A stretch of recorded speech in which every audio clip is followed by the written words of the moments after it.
Success जब किसी को मिलती है तो कोई जमीन पे रहता है और कोई आसमान में उड़ने लगता है। ऐसा ही कुछ मिथुन चक्रवर्ती के साथ हुआ था। जब उन्हें नेशनल अवार्ड मिला और वो घमंड में चूर हो गए थे, तब उन्हें एक प्रोड्यूसर ने अपने ऑफिस से गेट आउट कर दिया था और उसके बाद वह पुनः जमीन पर आ गए। यह किस्सा खुद मिथुन दा ने सुनाया। मिथुन चक्रवर्ती हिंदी सिनेमा के जाने माने एक्टर हैं। 350 फिल्मों में काम करने के उनके रिकॉर्ड को आज तक कोई नहीं तोड़ पाया है। लेकिन क्या आप जानते हैं, दादा अपना पहला नेशनल अवार्ड जीतने के बाद घमंड में चूर हो गए थे। लेकिन एक प्रोड्यूसर ने मिथुन दा, जो घमंड में चूर थे, उन्हें अपने ऑफिस से निकाल दिया था और उन्हें कहा था गेट आउट। तो चलिए पूरा किस्सा क्या है जानते हैं। मिथुन का नाम सिनेमा में भारत के सर्वोच्च सम्मान दादा साहब फाल्के पुरस्कार के लिए घोषित किया गया। दिग्गज एक्टर लगभग 5 दशकों से कैरियर में कई भारतीय भाषाओं में 350 से ज्यादा फिल्मों में काम किया है। लेकिन उन्हें डिस्को डांसर, कसम पैदा करने वाले की और डांस जैसी फिल्मों से काफी स्टारडम मिला।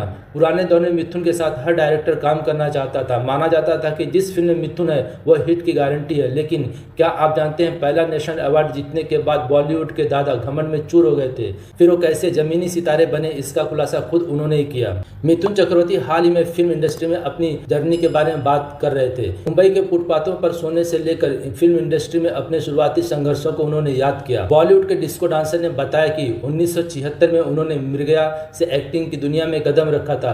इससे पहले वो इंडस्ट्री में किसी को नहीं जानते थे। अपने काम के दम पर उन्होंने पहचान बनाई। मिथुन दा ने बताया कि अपने करियर की पहली ही फिल्म मृगया के लिए नेशनल अवार्ड मिलने के बाद वो घमंडी हो गए थे। मिथुन चक्रवर्ती ने साझा किया कि कैसे उनके करियर की शुरुआत में ही उन्होंने नेशनल अवार्ड जीत लिया, जिससे उनके मन में घमंड आ गया था। उन्होंने कहा कि प्रतिष्ठित पुरस्कार मिलने के बाद उन्हें ऐसा लगने लगा जैसे वह सबसे महान एक्टर हों।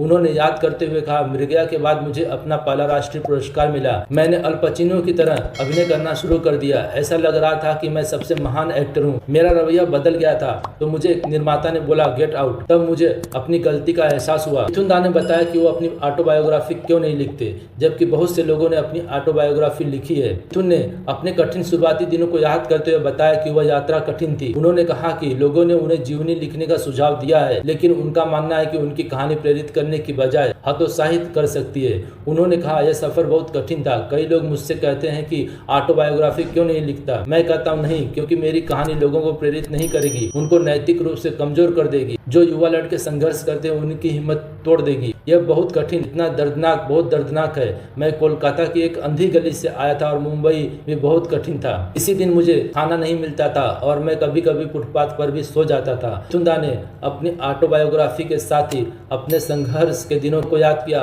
और साथ में यह भी बताया कि यदि आपको सफलता मिलती है तो घमंड नहीं करना चाहिए, क्योंकि घमंड ज्यादा दिनों तक नहीं चलता है। और यही मिथुन दा के साथ हुआ और उन्होंने उस घमंड से बाहर निकलकर फिर से जमीन पर आए और 350 फिल्में करने का रिकॉर्ड बनाया। मिथुन दा 3 नेशनल अवार्ड जीत चुके हैं, जो बहुत कम ही एक्टर्स को मिला है। तो आप कमेंट्स करके बताइए कि और किन फिल्मों के लिए मिथुन दा को नेशनल अवार्ड मिले हैं। जानकारी हो तो कमेंट जरूर कीजिए। वीडियो को लाइक, चैनल को सब्सक्राइब और शेयर करना ना भूलें। बेल आइकन बेल को प्रेस कर लें ताकि नोटिफिकेशन आपको सबसे पहले मिलता रहे। मिलते हैं अगली वीडियो में, तब तक नमस्कार, वंदे मातरम।